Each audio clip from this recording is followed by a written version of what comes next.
ঘর থেকে বের হওয়ার সময় পেছন থেকে কেউ ডাক দিলে যাত্রা অশুভ হয়, এটা কি ধরনের বিশ্বাস? পেছন থেকে কেউ ডাক দিলে যাত্রা কি হয়? অশুভ হয়। মানে সামনে কোনো শনি অপেক্ষা করতেছে, এই তো?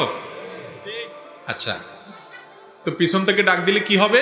কোনো বিপদ হবে, এই তো?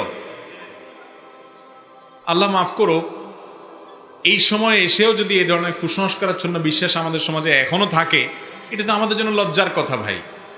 পিছন থেকে ডাক দেয়া, সামনে থেকে ডাক দেয়া, ডানে থেকে ডাক দেয়া, বামে থেকে ডাক দেওয়া, কোনো দিক থেকে ডান ডাক দেওয়ার পরে হাদিসে কোনো নিষেধ নাই।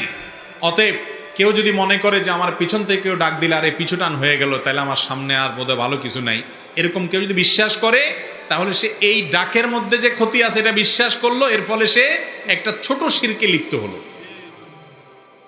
আমার ভালো ক্ষতির মালিককে, সে সামনে থেকে দিছে ডাক না পিছিয়ে দিয়ে, তার ডাকে কি আসে যায়?